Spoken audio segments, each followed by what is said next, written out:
how do we create an experience where residents would never want to leave? Could you imagine a scenario like that? Well, if my next interview is half as good as the time I share with him leading up to this event, you're in for a treat. That's one of the perks of what I do. I spend time with great leaders. I try and scout them, extract their knowledge, and then hopefully bring it to you so you could take that inspiration and build a better business. So I'll be spending time with these people in the industry. It's just one of the things I get to do, and some of the conversations that we have leading up to these shows are so exciting that I wish I was, in some cases, recording what happens before what happens. So let me go ahead and introduce my next guest. With us today is Daryl Smith. He's the Senior Vice President and Chief Marketing Officer at Kettler, a multifamily developer. His current focus is to build a fully integrated omni-channel marketing platform while also growing the Kettler brand. Now, Daryl, he's an innovative marketing executive who has a deep knowledge of customer acquisition, retention, customer experience, digital marketing, and corporate communication strategy. Now you understand why I want to welcome Daryl into the studio today. Daryl? Thank you, Patrick. Great to see you again. Great to see you. Welcome in. We spent so much time together leading up to this. It's finally a good time for everyone else to see some of the magic that you've been sharing with me. So welcome Absolutely. in. Thank you. So tell me a little bit. I would love to know, because I posed the question, and I think when I asked that, you just went off on a tear, and I was like, man, I wish I was recording that. But it was, how do we lease an apartment today, not necessarily without a human, but without depending on a human touch point? Talk to me about that. Yeah, I think Kettler, much like other organizations, they're reimagining that brand and that customer experience engagement. And part of that reimagination and that engagement is just really thinking about how do we best take advantage and harness the best of the digital and virtual tools that are available for us today. And so with that, the real answer becomes, how do we create a frictionless experience for our consumers? And so certainly I think we all know through COVID, that we've been able to activate and connect to our residents in much more meaningful ways. But how do we reimagine and develop strategies that can make that more of an evergreen experience? Because certainly this isn't a temporary effort. This is an long-term engagement on behalf of our consumers. So with that reimagination and really thinking out strategic models along those digital tools and creating frictionless experiences along our customer journey is really going to be important and key to all marketing strategies going forward. Yeah, so I'm not sure if you heard my opening remarks. I talked about a lot about Elon Musk and how he wasn't necessarily, in many cases, inventing the rockets or even the batteries and things like that, that he was thinking differently about technology that already existed. And so you mentioned a word there, reimagine. What does that mean to you? So reimagine is, we certainly, and I think we're all being honest with ourselves, we've been a lagging industry for a long time. And certainly when we look at our model of operations compared to that of other either sister industries or that of other companies, we can see where our placement of engagement with our consumers is a little bit behind, particularly with the use of digital tools. So I'll use the hospitality and retail industries, who certainly really created some advantageous models for themselves and how they engage their consumers. How do we think about our processes today? And really just sit down and be bold and imaginative on how that process can be better enhanced for tomorrow. And certainly we know that consumers want digital experiences, they want choices. And right now in our current models, what we basically do is say, hey, we're going to advertise to you in all these different digital touch points, but we're really driving you to come to an in-store experience. And really consumers want choices. They want to be able to lease and do sales online. And we certainly see that through the Amazon model. But they also, in some cases, want to have that in-store experience. And so the question becomes, are we designed and do we have our business models and operations set up so that we can accommodate those new digital solutions and new desires on behalf of our consumer? And so with that, it does create a different level of thinking and a different, opportunity for us to think out our operations on how do I serve them in more effective ways? So let's just take that, for one example, the online sales platform development and then the in-store engagement. And so with that, today we treat traffic as one big cloud. And that is, driving that cloud, as I said earlier, to that in-store experience. But now, in terms of that reimagination, we have an opportunity to say, hey, with these digital tools, how can I create other touch points that are meaningful to my consumers? So one example is, from a larger umbrella standpoint, is create an online sales experience so that you have two sales funnels, one that's serving the online consumer, and then one that's also then extending to the consumer the opportunity to make an appointment and come in for the in-store sales experience. And so with that, again, what are all those different touch points? How are those touch points much more meaningful than they are today? And certainly if we rely on all of the touch points that we're doing today, they're not going to be compatible with that digital experience that consumers are looking for tomorrow. And so that's where that reimagination comes into play. And really, when you think about that reimagination, or you engage your teams on ideation sessions around that reimagination, there's nothing off the table. There's nothing too bold or too significant to think about. You have to really be bold and really push yourself and challenge yourself to be bold in thinking about what those processes are. And some of those things may be not only just thinking about the sales funnel and what that reimagination of that experience may be, but also thinking about leasing configurations. What are your leasing offices going to look like tomorrow in terms of the impact of those digital solutions? Are you going to have standard specs for your developments in terms of having flat screens for a self-service touch environment? Are you going to have an environment that really helps to motivate the virtual touring experience? Are you going to have other alternative tour typologies within your leasing centers that help foster those choices that consumers want for self-service? And all those, as you can see, are alternatives to that self-guided, or that, not self-guided, but the traditional guided tours. And again, it's all about time and efficiency. And so how are you reimagining these digital tools, and how are they going to make you more competitive as a result? Yeah, so you mentioned two things there. I key into a few words. You just talked about reimagine. I heard ideation. Now, I come from supporting a lot of largest agencies around, doing ads around right before they do invest in TV commercials, focus groups, and really getting the messaging and the copyright. When I hear you say ideation, it's fostering this within your groups, not only as a company, but probably as customers as well. But the other word that triggered me was the bold. So, and then you mentioned that we're lagging. We all know that that's been the case.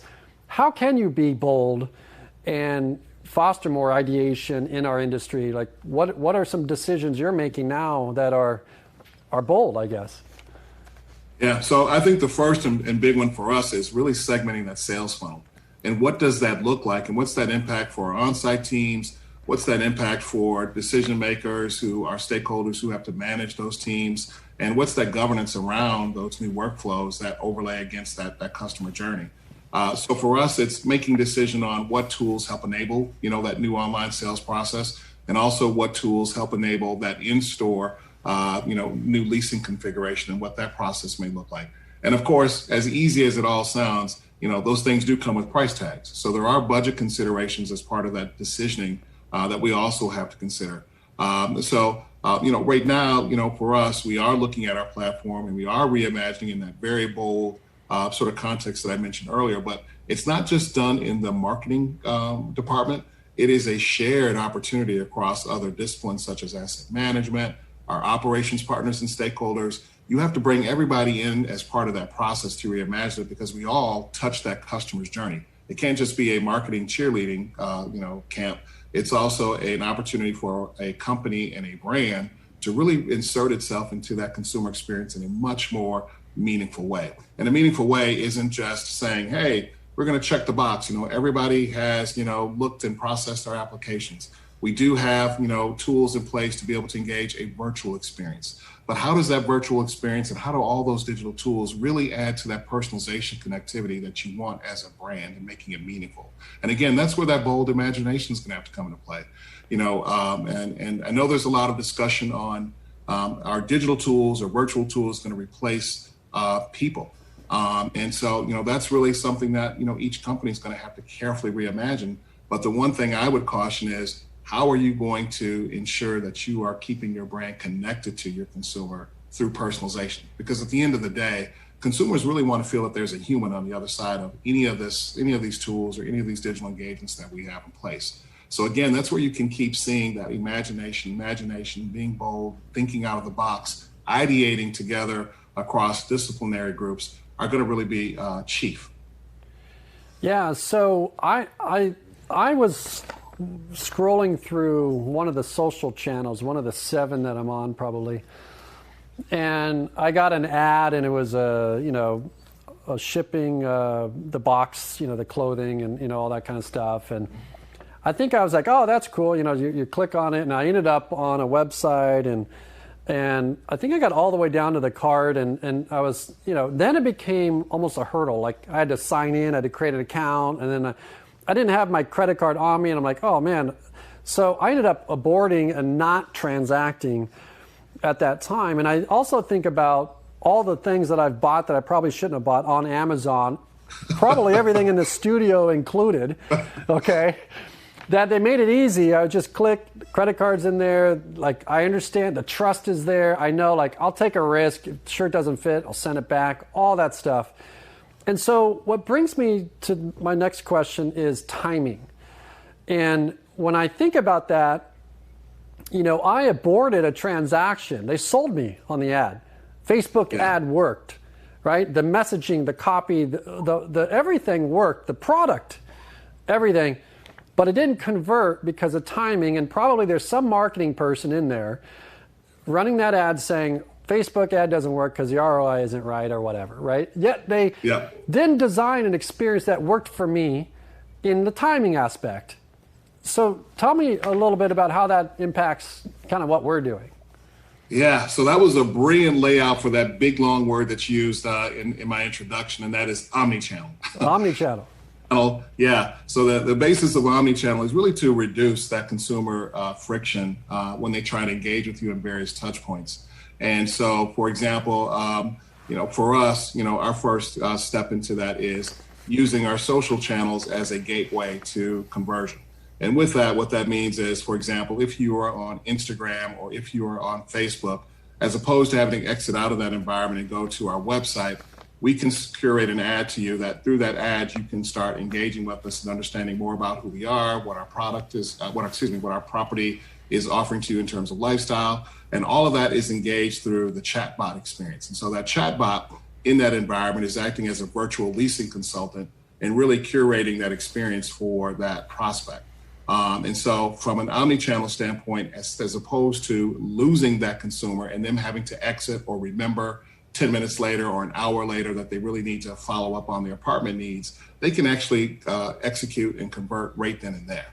And so that reduces time, but it also expands our opportunity to execute sales. As opposed to having to be in a 9-to-5 environment with our consumer and our prospect acquisition, we now have extended it to be 24/7. Every day of the week, 24 hours of the day, by having that AI tool being conversant with them in the different social channels or other platforms where they're located, and not just limited to the website. In that sense, then the website then becomes the transactional platform in which they're directed to do their application. But if it's on their mind and they have that interest in that social channel, why have them wait and write down www.kettlerapartments.com to then go back later on in the week to try to find out the information that they need to know to be able to make the decision that they need to do. So that then, to your point in the illustration example that you used, that's how companies can endeavor to reduce that friction through that time gap. And time is becoming everything to consumers. As we know, digital has enabled us to do anything we want, when we want, on demand. And you have to have a workflow that's subsequently supported behind that to be able to lead to that conversion, much in the perfect example that you provided. So again, when we step back to the word reimagination, when we think about being bold, how does that overlay to that type of strategy to be able to engage consumers in a much more meaningful way? And in some cases, it's a reimagination of the basics. And in other cases, a reimagination of the opportunity of who we can be in this new digital space. So tell me about the execution there. What does that look like? Is that a portfolio, property by property? How does that shape up fee managed owner properties? How do you make a company decision like that, and how are you using these tools? Excellent question. So, in being bold, one of the things that we've started to look at is what we call a platform experience. Okay. And the platform experience for us has two levels. One is the enterprise platform experience that our president is developing, and that is what are the basic tools and solutions that an owner would need to use to operate their assets. And so we're saying, hey, we've got this solution we've worked out with a specific vendor to be able to execute your daily operations. And here they are from an enterprise standpoint. Then the next layer of platform experience is by discipline. And so in our case, the first discipline that we're curating for this is marketing. And so in that sense, marketing has also a singular set of providers that they're using to execute the marketing experience.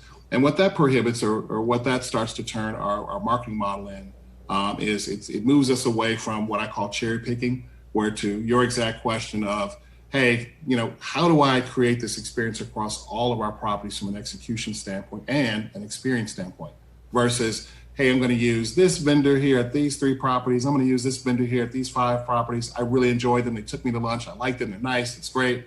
We have to really start thinking of it from more of a strategic consciousness.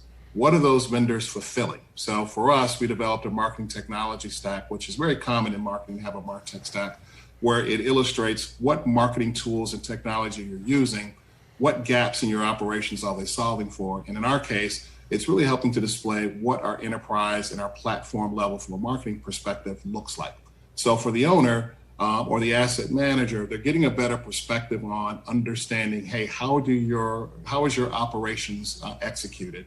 And what do those costs look like? And what are they solving for? And therefore, it creates a level of transparency for operations. It creates consistency. And certainly at the end of the day, we also want to be able to better manage our pricing efforts for our properties as well to be able to execute those services. And for the consumer too, also ensuring consistency and delivery as well is a chief objective within that. Yeah, where does somebody begin thinking about this? Because, are you building these tools in-house? You mentioned you've got sort of platform approaches to things. Where do you even begin to start? Yeah, so again, in that reimagination, it's really looking at, what partners can solve for what. So what are you trying to do? What are you trying to solve for? So we certainly knew that we really wanted to create a frictionless experience for our consumers. And our first step was we had internal focus groups with our team members to understand what things would make your job more efficient. And to your question earlier, what things would allow for you to engage the consumer in a much more timely fashion, whether that's follow-ups, whether that's ensuring that once we have approved that application, we have a nice workflow that's robust and timely into onboarding them into the property. So really looking at the overall process and then speccing out a blueprint for what are better ways for us to manage all of these different touch points along the consumer journey. I think the first step you should look at is what does your company customer journey look like? And for us, that was our first step. We did create and had focus groups to help us build out what does the Kettler customer journey look like? And then with that, we went through every aspect of that to try to identify where can we better digitize to create frictionless opportunities to engage with our brand. How can we address the timing issue that you mentioned earlier to be able to make that experience much more robust for that consumer? Up to this point, we have just finished digitizing our sales and prospect acquisition part of our customer journey. The second part of that we're moving into for third and fourth quarter is to also examine the rest of the customer journey once they have become a resident with us. What does that life cycle look like? And how can we extend it to make it more efficient through digital tools, through the different segments associated with that aspect of the customer journey?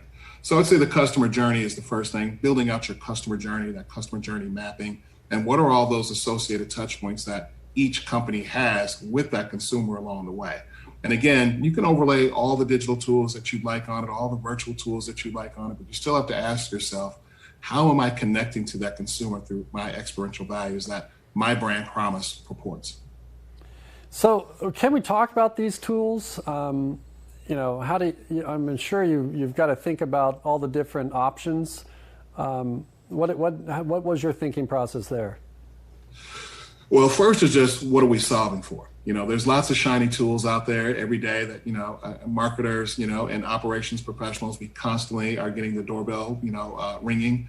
But how do you weed through those? And again, the marketing technology model, which really, and again, in marketing, it's called marketing tech stack, it really helps you understand, what am I using? And so what we currently did, we did a current state evaluation where we created a model that showed what's our current state and what tools are we using, what are they solving for?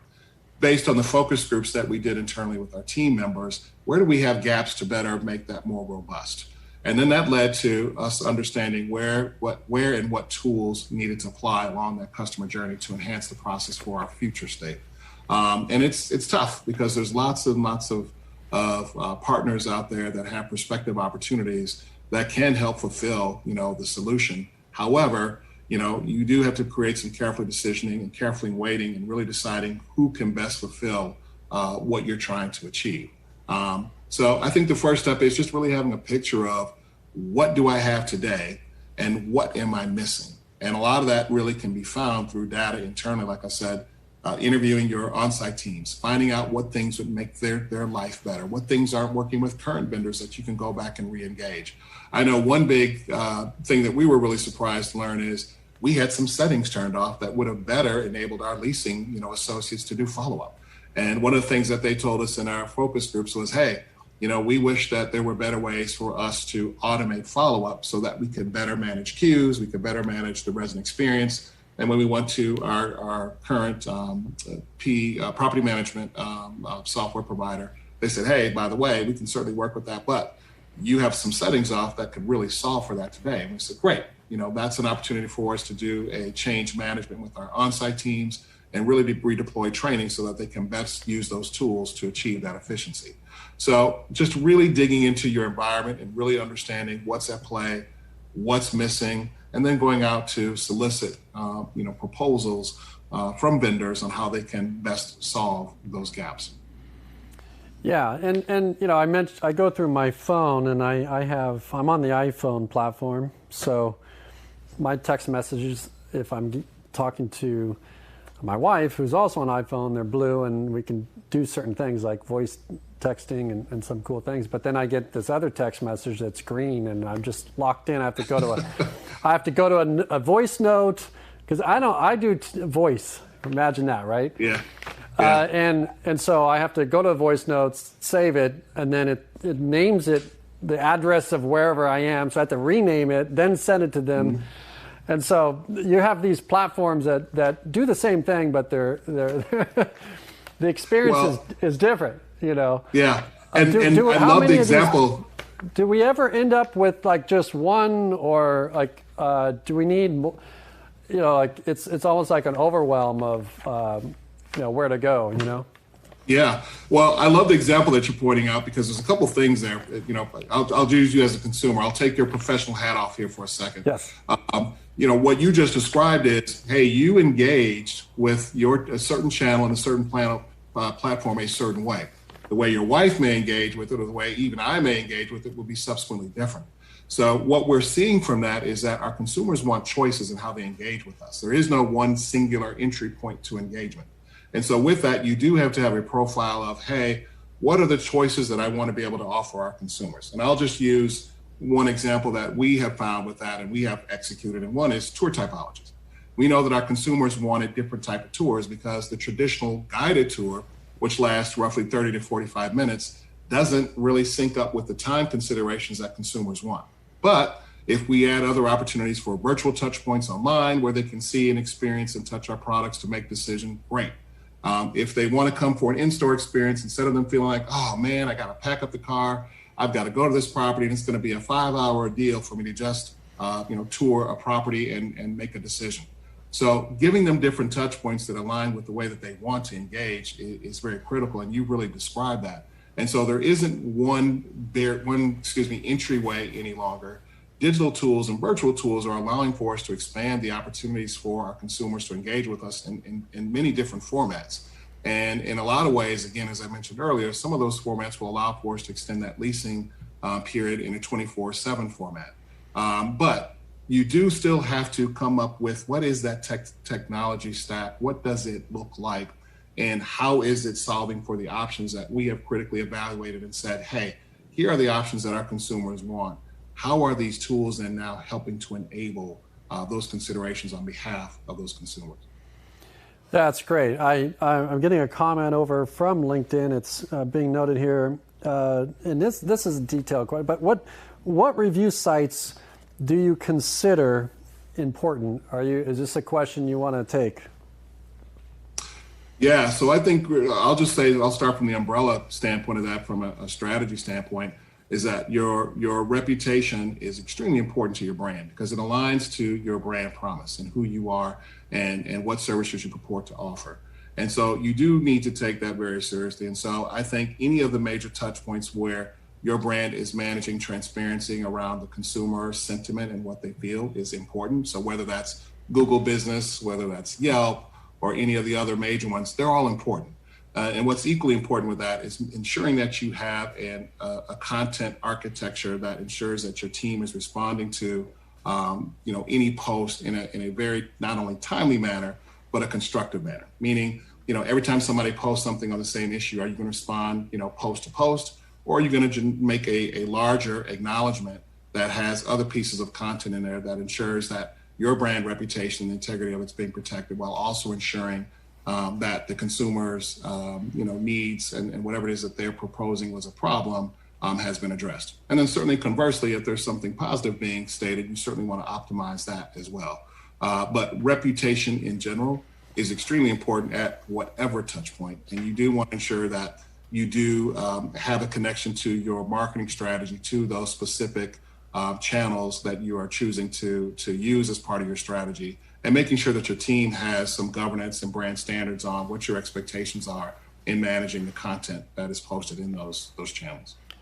So I also have, it's great, Daryl, and a lot of people are loving this. You're showing up in many different ways here. So another comment coming over from LinkedIn, they're talking about chatbots are closing mic drops. 13 days from contact to move in, to compare to other platforms. It's 30 days to move in. Some even ILSs, 60, 90 days. So talk to me a little bit about what you're experiencing specifically with chatbots. Yeah, so there's that omni-channel, there's that 24/7 engagement at play. Chatbots are now it's a conversational AI tool, right? And so with the conversational AI tool, the implementation of that into your strategy is really what's going to extend your 24/7 availability to your prospects for your prospect acquisition strategy. So it is important to have some thought process, again, that bold reimagination of how can I leverage, that this conversational AI tool and supplement that engagement with my on-site team members. And so again, if your team is busy and we all know that they have competing priorities and can't get to that follow-up queue in the regularity that we would like for them to do, then this conversational AI tool, i.e. chatbot, is that supplement to be able to engage, not only just when they're busy and they're not able to get to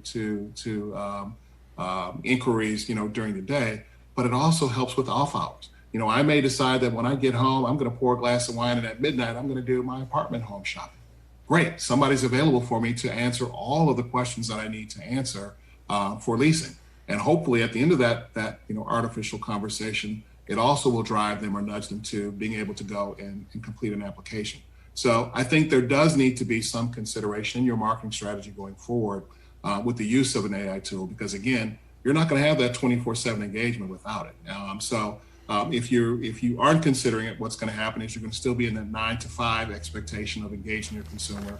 You're also going to have some assumption that your teams and all the competing priorities that they have all day, that there's going to be, a lower margin of error each day in terms of your operations, because you're assuming they're going to be able to get to all those follow-up queues. That's just not going to happen.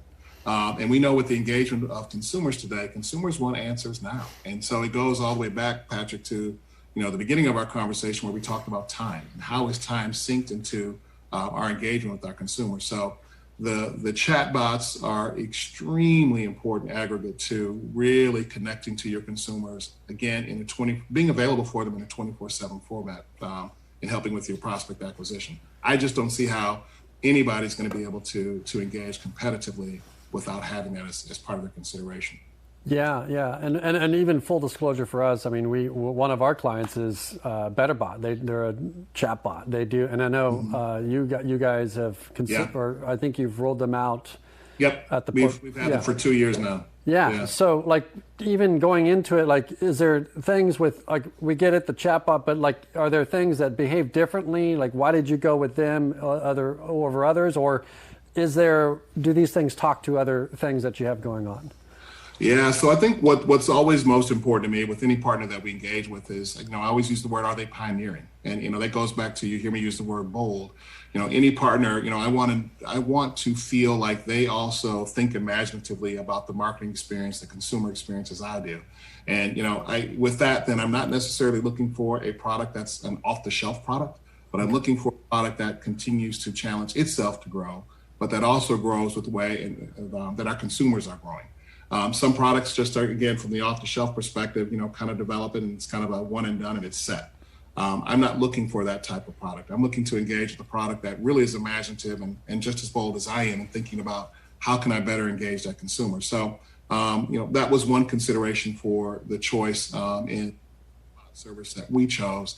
And then secondly, much to that critical variable in terms of what I'm looking for, we have seen that experience and we have grown richly by the choice that we've made in vendors, not only just for that engagement with that consumer, but also, and we haven't talked about this yet, it's just the data that we're able to extract as a result of using, the BetterBot tool has been pretty significant.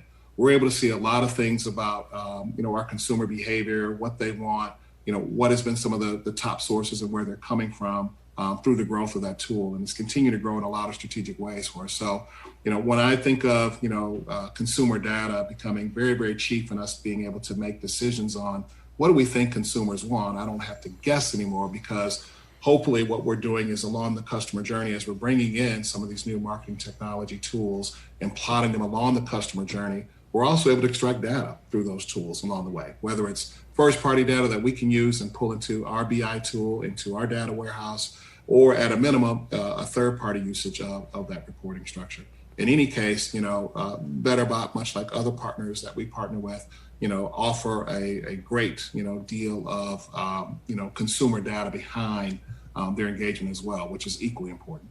Yeah, and I love what you said about pioneering and thinking bigger, and in fact, even connecting with you. I know if you're at the top of the show, we talked about the Innovation Council, and I'd love to put you on the spot here and love to have you join that, because that would be amazing to continue.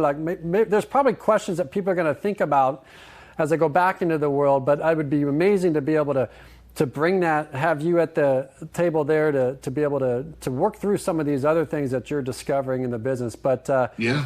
So for those of Absolutely. you, he said yes. We have already a lot. I'm getting blown up on my text, but it's 480-780-2611 is my, you can just text me, 480-780-2611, and just say, I'm in for the innovation. Well, I'll text you back. I've got a bunch to get back to you. I'll get back to everyone. Okay. But I want to foster all of these conversations even beyond this event, and then build better and pioneering things for brands, and bring out what, maybe is some pains or struggles that you might be having, and maybe there's an innovator out there that can create something, and our goal is to accelerate that innovation into the industry. I will make a comment here. Tamla mentions prospective renters are seeking the same seamless digital experience and living and interacting with brands that mirrors what they're accustomed to with like Amazon, Starbucks, Apple, brands who make it easy to win. And so it goes to your point. Thank you, Tamla, for that comment. Yeah. And then let's see. I think we addressed most of these questions that are coming over. I'm getting them from LinkedIn, also on our live broadcast. So I want to make sure that we show up for you. Now that we've talked a little bit about the thinking process, being bold, the ideation, and really even the tools. Talk to me about my comment when I opened. I said, is it possible to create an experience where residents never want to leave? I know we all grew up and we were sold sort of the American dream of owning a home, and that's shifting as a consumer, but yeah. Is it possible to create this experience that residents never want to leave? Well, I think right now that's probably the goal and endeavor of every company out there. And I think that's something we all are, it's a to be seen, because we're, particularly for multifamily, we're just starting to engage in that. We're just really starting to dive into that customer experience pool and really understand what are those experiential values that do create that longevity in that customer journey. I think for a long time, we really did measure that life cycle, with properties and consumers, and that's kind of gone away in terms of a KPI. And so I think as we think about reimagining the experience, reimagining our operation models, and reimagining KPIs that measure that success, it's also, how are we taking these tools then? And as you said, how are we creating an experience that they just can't let go of, or they don't, want to leave us? And I think it's too early to tell. Can we create, an experience where our average consumer stays with us from 16 months to 24 months, or 24 months to, 5 years? And what is that that's really transacting to cause that consumer to stay longer? I think we're too new into the engagement with these new digital tools, and then experiential training, and really taking a shift in really our thinking there to really say what that is. But I do think that that is the goal. How can we configure an experience that really creates a longer life cycle from a KPI and a measurement standpoint, to really understanding what is success that really draws out that objective that you just described. And I would say, there's just so much, fundamental shift that really needs to take place for us to really get to that. But again, I just think that underscores that we're just too early. But I think there is an endeavor there. And I will pick up on one thing you said on the, it used to be that, the dream was we're going to go out and buy a home. And you do that by age 40. And it's funny that you brought up the example that you said, because I've talked to peers, I've had family members who have said, I don't really want to go through the hassle of home ownership. I like having managed care, or as I've termed it, managed care. So meaning they want to live and they want to rent longer because they find a value and a benefit by having their lifestyle managed, whether that's maintenance, whether that's, being able to have access to amenities that they don't have to subsequently pay for in the form of gyms and other things. So there is a little bit of a shift. And again, this is where we have to be imaginative and bold and think about who is that segment of audience. And if they are 40 and under, that is starting to give a little bit of an indication that perhaps then if we dig deeper from a data mining standpoint and really understanding more about our consumer, how does that then sync to how we're developing our assets? How does that then sync to different segments of the customer journey and life cycle that we can add value to that would extend, much as you're asking, would extend it so that it is impossible for them to say, you know what, I really want to move out and go buy that home. And I know that's one of the leading indicators today of residents leaving us is they're buying homes. And so, however, there is a smaller segment that says, I don't want to be bothered with that. I know some days when I have issues with my condo and I just replaced my washer and dryer and now I'm replacing appliances, after 13 years, I'm like, man, sort of wish I was still living in that apartment and not having to do all this. So really thinking of it from that perspective with that consumer who is, saying, I don't want to buy a home, that could be an opportunity for us to be bold and, again, imaginative on how we engage that segment and what do our properties look like as a result. Yeah, you mentioned managed service. I mean, my team chuckles all the time because I'm like, if we're going to build something, like, let's go where everything is going. Like, why would we want to build something for an old system? But I think of like our top of the show, we talked about even sponsors. It's, sponsorship as a service. I mean, you think about like, access is the new ownership, where, they actually have true freedom of how they want to spend their time, maybe take on that new job as the world shifts to a global workforce. And that's the true American freedom, to have access to that. But like our SaaS is, like a sponsorship as a service. I mean, literally we have a 240-degree, Daryl, you haven't been in here, but we have an event center and our, obviously, studio for the agency, but we literally have a 13-foot video wall, 240-degree studio. We've done live music, product launches, all these things in the studio. And it's like, well, you could either drag this stuff all around the old way and spend $150,000, fly people around, try and do that steak dinner stuff to convince people, or you come here and you do the managed service that, you just drop in and you access it for a fraction of the cost, but you have a higher impact in how you serve the world. And so you just kind of, you got my mind thinking about strategic planning, and things like that.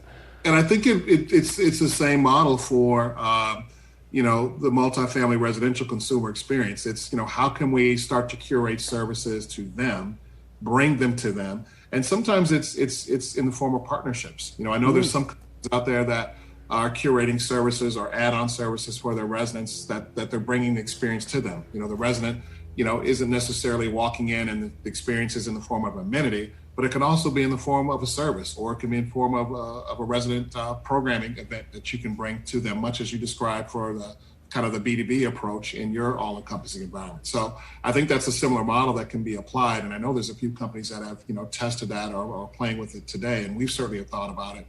How can I curate that experience for you? Very similar to Google. When you're searching for something, it remembers that search and it starts to curate, other stories or other services to you that it thinks that you're interested in based on that engagement. Yeah, that's wonderful. And as you think about what's next, and we talked a little bit earlier about timing, how are you thinking about timing when it comes to strategic planning? Do you think differently about it? I would say, timing is of essence. And I would say today, you really have to start forming your team internally of thinking about what that transformation looks like for your organization.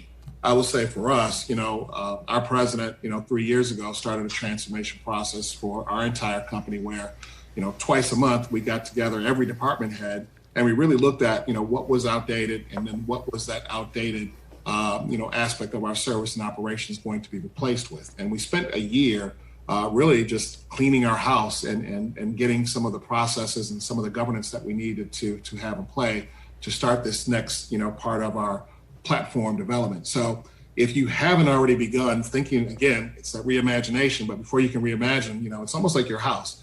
You want to bring in some new interior appointments, but you don't want to bring it in where you've got, dust all over the place. You got to paint, you've got to do some of those other, base level cosmetic things. Very similar when you're thinking about your strategic planning, you also need to think, administratively, what things are broken that I really need to clean up in terms of process first. And then you overlay that new blueprint of, okay, now that we're starting fresh, what does that experience look like? And what tools are going to help enable that? And at what cost to be able to do so? So, timing is just, digital just doesn't give us the opportunity to relax. It's really now positioning us to be competitive every single day. So even the fact that, we have thought a lot about our platform and how it can engage competitively, what we thought about today may be expired tomorrow, so we've got to have a runway that is, going to be compatible and consistent with us to be able to engage, in that format. So timing, I think everybody's got to rewind their strategic clock a little differently to think about how they can sync and be consistent with, that consumer. And that's where, as I mentioned a little earlier and touched on, that's where really starting to develop that consumer data strategy and really understanding how are you extracting information about the consumer that you're targeting and what is it that they want and how do you engage with them as a result? What's that bridge in connecting you to that consumer as a result of that data that you have on them? And again, other industries have done a great job with that. There's lots of ways to start deploying that around your consumer journey. One is, I think as you think about your retail experience, a lot of times when you go into your retail experience, they're asking you daily questions of, how was your experience today? Hit this smiley face to let us know what your experience was like today. Or when you're getting ready to swipe your card, you may see some questions on what your experience was for that day. So instead of us doing the annual resident surveys, which a lot of us have started to unwind and get more timely information about our consumers and what they want, we also are getting down to daily transactions. Hey, how is our brand promise being executed on a daily basis? How are we extracting that sentiment about our consumer?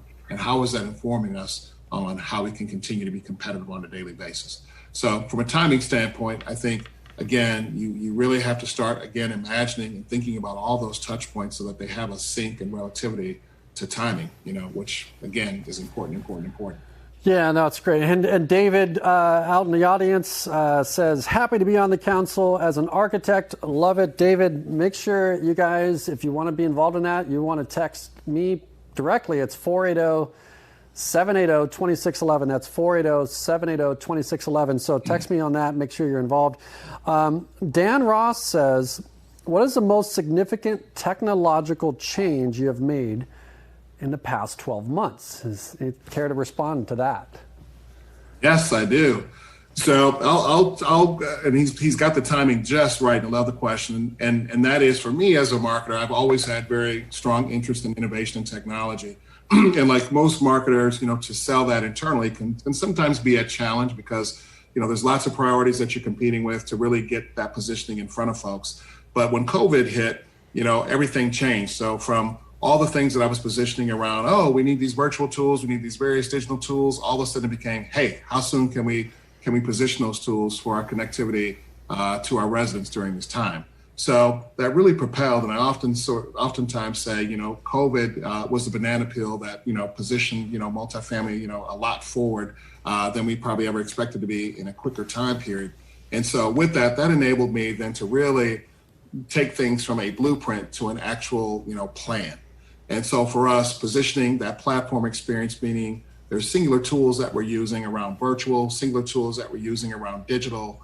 We now have those singular tools across our platform and have a strategy now that we can measure from a platform level versus a property by property perspective. And certainly from a performance standpoint for us as we go out to engage new clients, we also can tell them, hey, here's some of our performance, key performance metrics around some of these operating areas. And that transact across the entire platform, not just by property typology or property by property. This is how we engage as an organization. So from a marketing standpoint, that was certainly an extremely satisfying opportunity for me, one that I dreamed about, this platform experience. And luckily, the president of our company, Cindy Fisher, is a forward-leaning, innovative leader who also shares, that perspective of how we engage our consumers. So she certainly, opened the door and made that a lot easier to engage. But I'm certainly really pleased that to really have, that quote-unquote platform experience, much like the hospitality, much like the retail, environments have,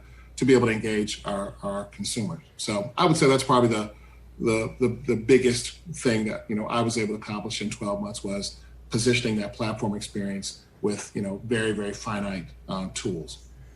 Very good. And that's important too. I mean, you're talking about Cindy and the team. I mean, having that leader can it get it done without that approach?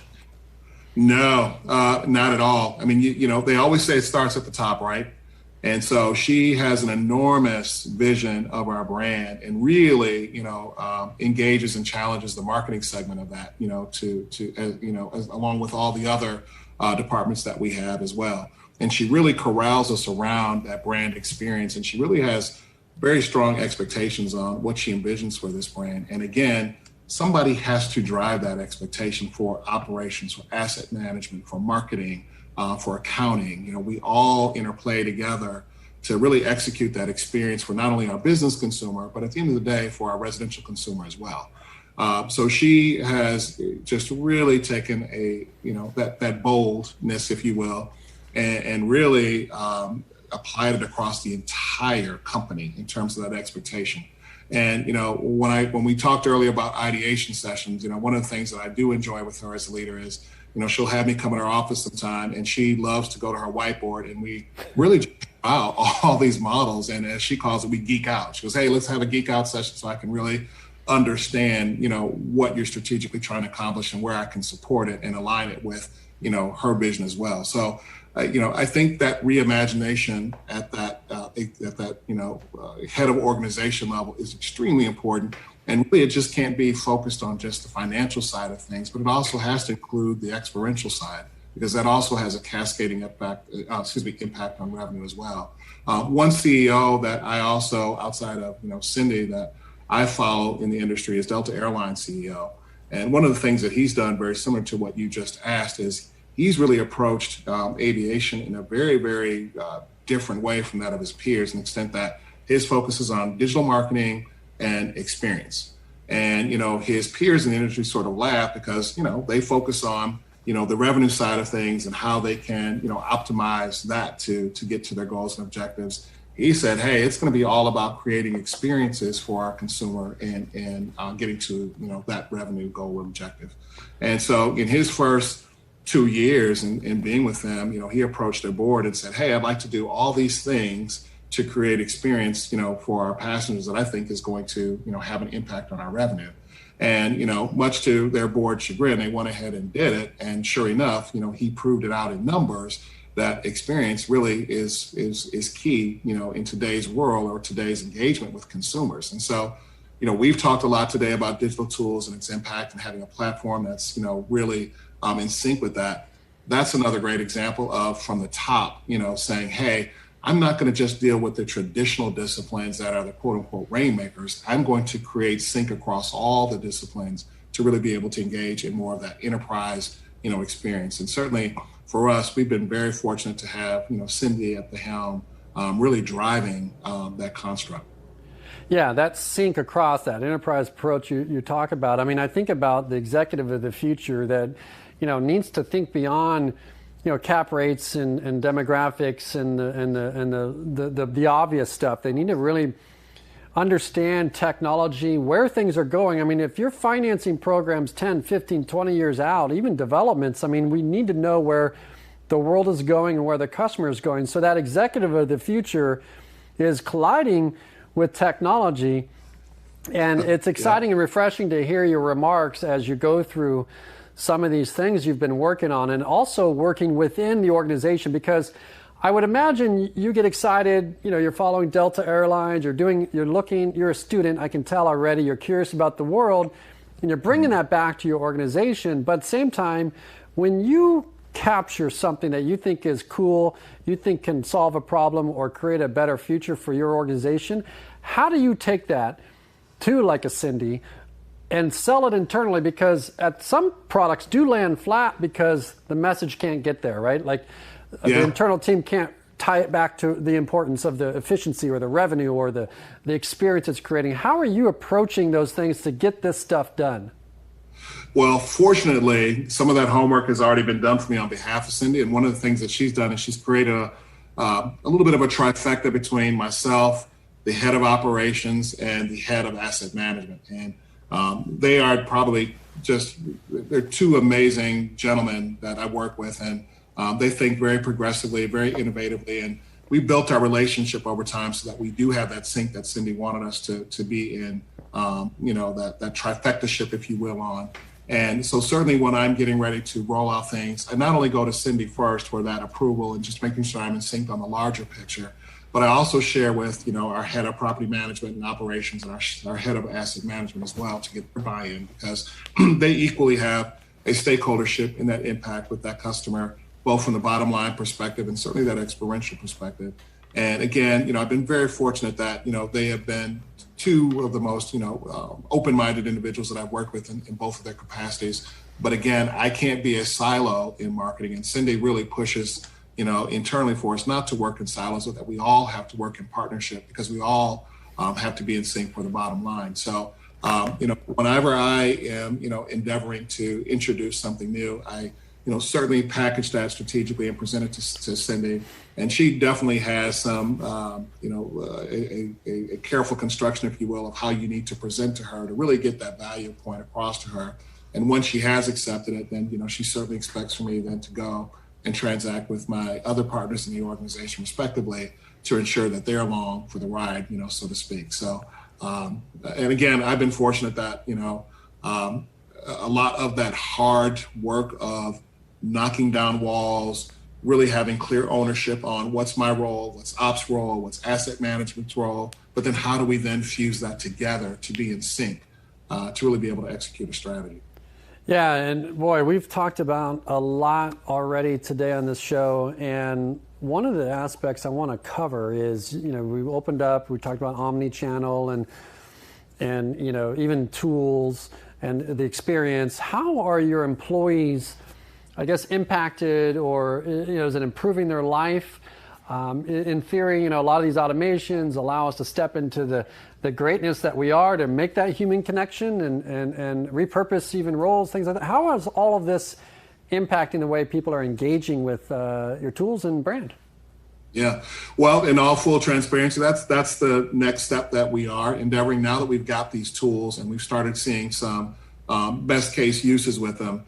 Just to your point, how are the teams feeling with that? And so Cindy has been a huge, proponent of, hey, our next step is I want to do some additional focus groups to really assess, our agents and our employees to understand, what that experience is for them. And I denote the two very distinctly in the sense that there's what's called agent experience or AX, and that's really our frontline salespersons. So to your point, now we've got all these tools in place, we've got a model. We're going to go back to them much like we did 2 years ago and say, when we said on the front end of, hey, what can make life better? How is life better now? So we're at that juncture of our strategy and growing and moving forward. And then secondly, then there's the employee experience, which is EX. And that more is aligned with culture. So how has our culture been changed or enriched as a result of having these tools? And so I think of things like from a recruitment standpoint, how are these tools enabling us to better recruit better talent so that we can say, hey, we know that traditionally your role in the sales piece is very weighted. And we know that getting to all these competing priorities tends to be a challenge. And thus you can never get to that sales bonus that you want to because you're trying to do 12,000 things in addition to selling. And so, the enablement of, saying we have all these great tools that can help you with that focus, we hope that, it will enrich our culture by bringing in talent that really, wants to be around digital tools, really understands digital tools, and feels more enriched as a result of that. And certainly that enrichment then will play off with our brand promise of, being able to devote ourselves to, a positive and more robust customer experience. So we are now at that point of measuring that AX and EX experience as part of our, third and fourth quarter initiatives, internally. Well, we will follow up on that with you as part of that Innovation Advisory Council. So listen, another call to action there. If you want to get invited or, think about participating and enriching not only the industry, but perhaps even giving intel into how other brands can build and design better products, go ahead and text me. That's 480-780-2611. That's 480-780-2611. Love to know if you want to be part of that Innovation Advisory Council. We're just getting it rolling. It'll be some fun stuff. Daryl, so in terms of operations, are there things that you're thinking about now?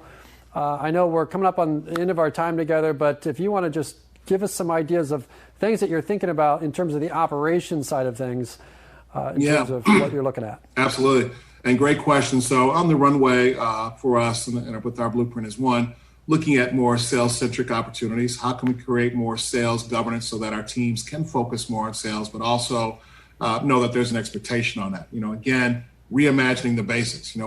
Years ago, we had a really strong fundamental focus on ensuring that we had leasing goals and assets, but we've gotten away from that. So how do we reimagine that experience and get back to more sales-centric engagement? So that's certainly on our runway in partnering with operations. Secondly is also then developing out what are those customer-centric brand standards that we need to also engage alongside the sales-centric standards. So sales-centric is helping us with that consumer acquisition, but now we have them in place. How do we continue to execute our brand promise? So what does that consumer operations look like? So we are going to be developing some strategies along that. And then also just looking at pricing. How are we managing our pricing and how it elevates year after year and being able to keep, this platform engaged? Because I think pricing, obviously for all of us, is a big consideration, certainly a challenge internally, for the piece of the budget dollars. So that's a little bit of a glimpse into kind of what we'll be looking at. And again, I'd say the umbrella for both of those is sales-centric and customer-centric. Yeah, exciting times to be in multifamily, and it's refreshing to hear your perspective and how you think about the business, and obviously, expanding your brand. And I know you have a big vision for what you guys are trying to create. Before we wrap, are there any final thoughts you want to leave our viewers with? First of all, thank you, Patrick, for having me on your show, on your conference today. I think what you are offering, the industry is really important. And as I mentioned to you before, it's just great to see folks like yourself and many others in the industry that are really helping to forward the knowledge and then also challenge us to really think about what's next, for us as an industry. So certainly appreciate that, and kudos to you and your team for what you're presenting today. and certainly to my peers in the industry, I think these are exciting times for us. It's both an evolution and a revolution, as I kind of call it. We're going from that Flintstone sort of caveman sort of approach that we've had for so many years to really modernizing, our operations through these digital tools. So, I hope, we all will welcome it as an exciting and welcoming opportunity to really reimagine ourselves and our brands in just, more distinct and meaningful ways. So I'm excited to see, how my peers also evolve with this. I know there's a lot of great folks and great companies out there that are endeavoring in the same way as Kettler. So I'm excited to see where we all land. That's great. And thank you. You're part of the council already. So we'll be talking more with you about what's next. So Daryl, I can't appreciate, your time more.